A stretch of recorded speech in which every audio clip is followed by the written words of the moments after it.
আমরা বারবার বললাম ম্যাডাম পদত্যাগ করেন, আল্লাহ বলে কিসের পদত্যাগ? এরা যে অন্যায় অপরাধ করেছে শুধু পদত্যাগ না, আমি আল্লাহ এদেরকে দেশ ত্যাগ করতে বাধ্য করব। কথা বলে ঠিক কিনা?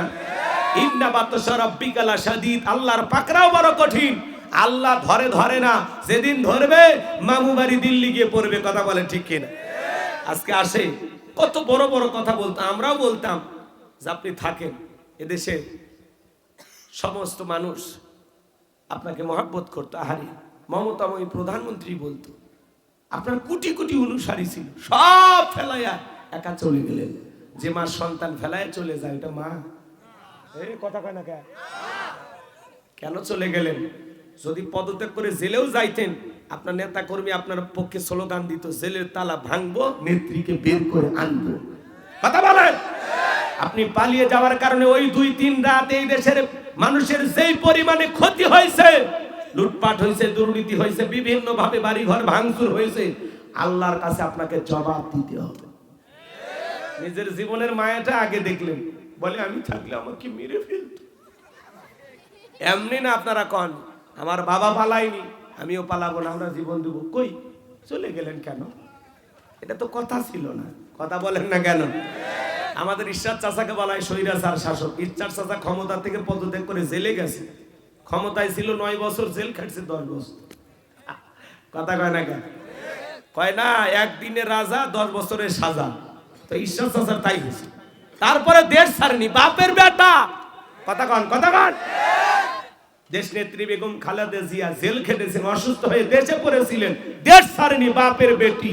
কাতারের আমির প্লেন পাঠাইছে, আল্লাহর বান্দি সেই প্লেনে উইটা রাজকীয় সম্মান নিয়া ভিআইপি গেস্ট হওয়া বিদেশে সেজে গেছে চিকিৎসা নেওয়ার জন্য। একজন যায় রাজকীয় ভাবে, আর একজন যায় পালিয়ে। ওই উনি তো পালিয়ে যায়নি, উনি একবারও দেশ ছেড়ে পালাইছে। শুনছেন? তাহলে আপনি কেন গেলেন? কেন গেলেন? আর গেছেন ভালো কথা, মাঝে মাঝে কেন ফোন দিয়ে আমাদেরকে কষ্ট দেন? কথা মাঝে মাঝে কলিকট ফাঁসে না, দেশের কাছে আছি, চট করে ঢুকবো। ঢুকবেনই তো, বের হলেন কেন? আর যাওয়ার আগে বলে যাননি, আসার আগে এতবার কেন বলতে হবে? যে দিক দিয়ে মন চায় আপনি আসেন, আপনি আসেন। এই দেশ আপনার বাবার, এই দেশ আপনার স্বামীর, আপনি আসেন। কি বলেন? আসার দরকার আছে না নাই? আসেন আসেন। বুবু আইবা, তুমি আইবা গো, সেই দিন আইসা বুবু ক্ষমতা পাইবা না। খোঁজ নাই বহু কাদের কাকার, অবস্থা খারাপ তোর বেজ বাবার, হাউ নাঙ্কেল এখন সামনে আসে না। নেতা কর্মী সব জেলের ভিতর, আমি আসি ডরের ওপর, কখন জানি আসে গ্রেফতারি পরোয়ানা। বুবু আইবা, তুমি আহিবা গো, সেই দিন আইসা বুবু চিয়ার পাইবা না। ক্ষমতার চেয়ার থেকে নামা সহজ, কিন্তু ওই চেয়ারে ওঠা কঠিন। কথা কন। আর আমরা আগামীতে সিদ্ধান্ত নেব, আর যাই হোক কোন রাজিকে এই দেশের প্রধানমন্ত্রী বানাবো না।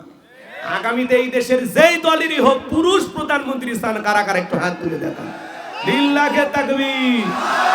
আপনার নারীদের দেখার দিন শেষ, আগামীতে পুরুষের বাংলাদেশ। যেই দলেরই হোক পুরুষ চাই। কি মেয়ে মানুষের রাগ বেশি, দেখেন না স্বামীর সাথে বাড়িতে ঝগড়া লাগে, হাড়ি পাতিল ভেঙে ফেলে দিন, স্বামীর তুলে আসার মারে রাগ করে স্বামীর সংসার দিয়ে বাপের বাড়ির যান, রাগ করে একটা দেশ দিয়ে 20 কোটি জনগণ দিয়ে পালিয়ে গেছে। জেদটা দেখেন, জেদটা দেখেন, রাগটা দেখেন। কি চাচা রাগ করছে? আমরা বারবার কি ভাই থাকলে কি হইতো, কেন চলে গেলেন? রাগ করে গোপালগঞ্জে যা থাকেন, ঘরের দরজা বন্ধ করে 3 মাস, তাতেও আমাদের দুঃখ ছিল, কেন চলে গেলেন? কথা কন, কথা কন। রাগ করবেন না আমার ভাইয়েরা, মন খারাপ করবেন না, চলেন সামনের দিকে যাই। এই জন্য যারা জুলুম করে, জুলুম কখনো চিরস্থায়ী হতে পারে না।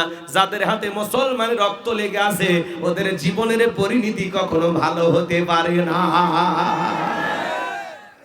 নিরীহ মানুষদেরকে হত্যা করবেন আর আল্লাহ আপনাকে সুন্দর রাখবে।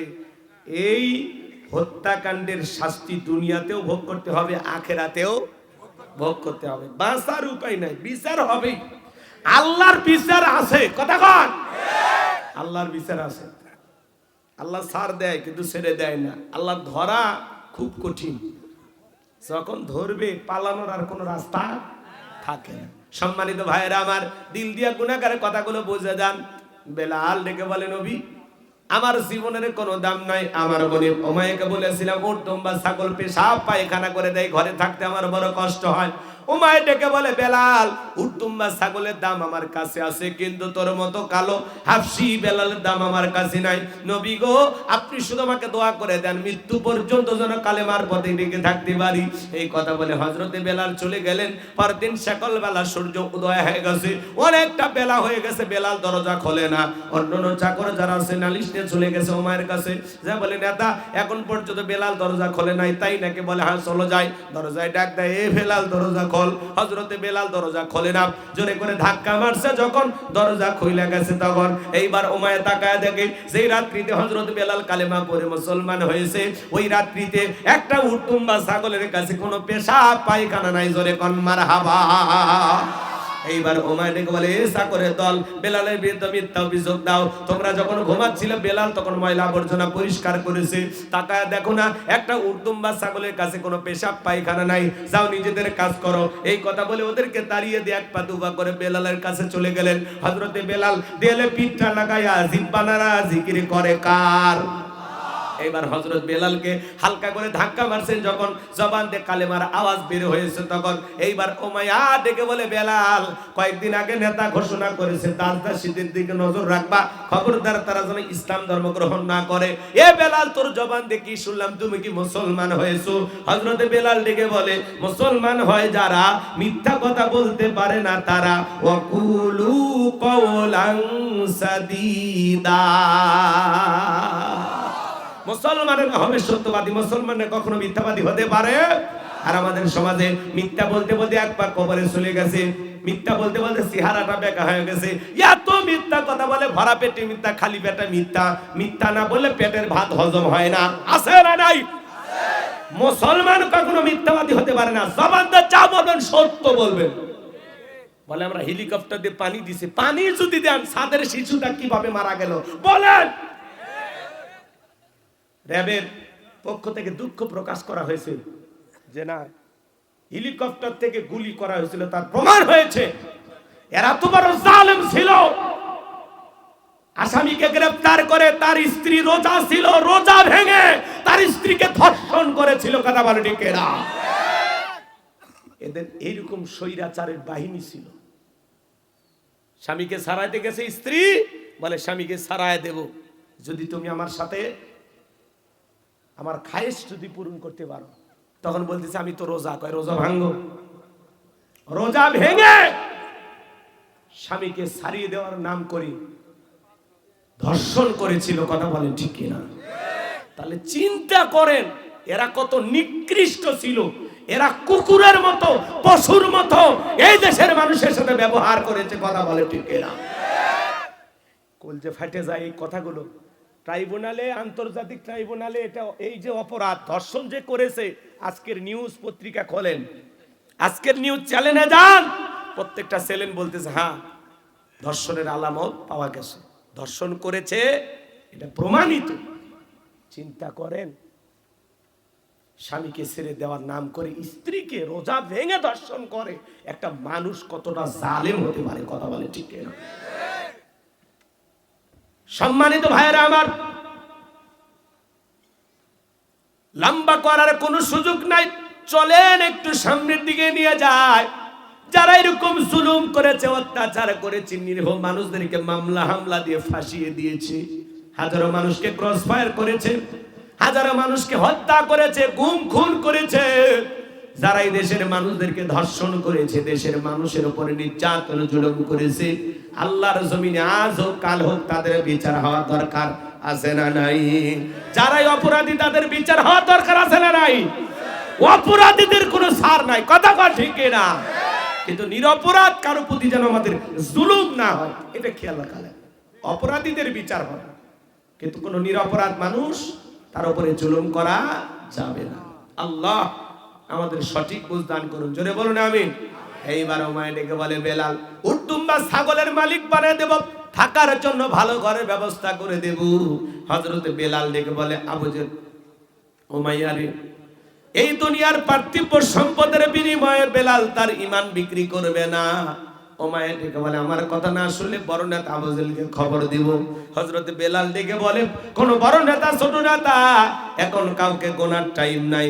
আমি দুনিয়ার কোন আবু জেহেলকে ভয় করি না, আমি ভয় করি আমার আল্লাহকে। আল্লাহু আকবার বলেন। এইবার উমাইয়া দৌড়ে চলে গেল আবু জেহেলের বাড়িতে, যা বলে, নেতা সর্বনাশ হয়ে গেছে, আমার বাড়ির কি তো দাস বেলাল কালেমা পড়ে মুসলমান হয়েছে তাই নাকি? বলে, হ্যাঁ ঠিক আছে, যাও আমি আসতেছি। আবু জেহেলের একটা বিশেষ বাহিনী ছিল, সাঙ্গপাঙ্গ ক্যাডার মাস্তান ছিল, যাদের কাজই করব মুসলমানদের উপর নির্যাতন জুলুম চালানো। আজও জালেমদের দিকে তাকায় দেখবেন, ওই জালেমদেরও বিশেষ একটা বাহিনী আছে, যাদের কাজই হলো টুপিওয়ালা দাড়িওয়ালা ইমানদার নিরহ অসহায় মুসলমানদের উপর নির্যাতন জুলুম চালানো। আবু জেহেলের একটা বাহিনী ছিল। শোনেন আবু জেহেল কতটা বদমাইশ ছিল জানেন? হযরতে আম্মার রাদিয়াল্লাহু তাআলা রাস্তা দিয়ে হেঁটে যায়, বদমাইশ আবু জেহেলের সাথে দেখা, ডেকে বলে, আম্মার শুনলাম তুমি আর তোমার মা নাকি মুসলমান হয়েছ। আম্মার ডেকে বলে, হ্যাঁ আমরা বিশ্ব নবীর কাছে গিয়ে কালেমা পড়ে মুসলমান হয়েছি। আবু জেহেল ডেকে বলে, তুমি কি জানো এর পরিণতি কত ভয়ঙ্কর হতে পারে? আম্মার ডেকে বলে, আবু জেহেল রে, ভয় দেখায় কোনো লাভ নাই। এইবার এই বদমাইশ আবু জেহেল হযরতে আম্মার এবং তার মা সুমাইয়া রাদিয়াল্লাহু তাআলা আনহাকে দুইটা খুঁটির সাথে বাঁধলেন, আর ডেকে বলে, আম্মা এখন যদি একটা খেলা দেখাই কেমন হবে বল? বলে, কি খেলা দেখাই বাপ? ডেকে বলে, আম্মা রে, তোর চোখের সামনে যদি তোর মাকে আমি উলঙ্গ করি বল তো কেমন হবে? এখন সময় আছে, নবী মুহাম্মাদের কালেমা ছাড়বি কিনা বল? আম্মারের মা হযরত সুমাইয়া ডেকে বলে, আমার সন্তান আম্মার, বেঈমানদের কথায় কখনো ঈমান ছাড়বা না, বেঈমানদের কথায় কখনো ঈমান ছাড়বা না। এইবার বদমাইশ আবু জেহেল চলে গেল সুমাইয়ার কাছে, আঘাত করতে করতে সুমাইয়ার দেহ থেকে একটানে কাপড়গুলো খুলে ফেলে দিলেন। উলঙ্গ হয়ে হযরত সুমাইয়া রাদিয়াল্লাহু তাআলা আনহা জমিনের উপরে পড়ে গেলেন। আবু জেহেল ডেকে বলে, আম্মার মাথাটা উঁচু করে ধরো। হযরতে আম্মারের মাথা যখন উঁচু করে ধরা হলো, হযরতে আম্মার মনে মনে বলে, আল্লাহ এই দৃশ্য দেখার আগে জমিনটা যদি ফাঁক হয়ে যেত, তবুও জমিনের ভিতরে চলে যাইতাম, তাও ভালো ছিল। হযরতে সুমাইয়া ওই পজিশন থেকে ছেলেকে ডেকে বলে, আম্মা বেঈমানদের কথা ঈমান ছাড়বে না, ওরা যত খুশি নির্যাতন করতে পারে, কিন্তু ওদের কথা আমরা কখনো ঈমান ছাড়বো না। আমরা দুনিয়ার ক্ষণিকের সুখ চাই না, আমরা পরকালের চিরস্থায়ী সুখের আশা করি। এইবার আবু জেহেল একটা বর্ষা দিয়া সুমাইয়ার লজ্জাস্থানে আঘাত করলেন, রক্ত দিয়া রাস্তা মেঘে গেল বাজার। হযরত সুমাইয়া রাদিয়াল্লাহু তাআলা আনহা ইসলামের প্রথম শহীদ নারী, শাহাদাতের পিয়ালা পান করার আগে সন্তানকে ডেকে বলে, আম্মা আমি হয়তো এখন শাহাদাতের পিয়ালা পান করব, আমি আমার নাকে জান্নাতের সুঘ্রাণ পাইতেছি। ও আমার সন্তান, মৃত্যুর আগে বলেছে, খবরদার বেঈমানদের কথায় কখনো ঈমান ছাড়বা না, বেঈমানদের কথায় কখনো ঈমান ছাড়বা না। চিন্তা করেন, ইসলামের প্রথম শহীদ নারী হযরত সুমাইয়া, যাকে উলঙ্গ করে লজ্জাস্থানে বলল আঘাত করে, বর্ষা দিয়ে আঘাত করে দুনিয়ার জমি থেকে বিদায় করে দেওয়া হলো। তারপরে 1 ইঞ্চি ইসলাম থেকে পিছপা হয়নি। আল্লাহু আকবার। সাহাবায়ে কেরামদের ঈমান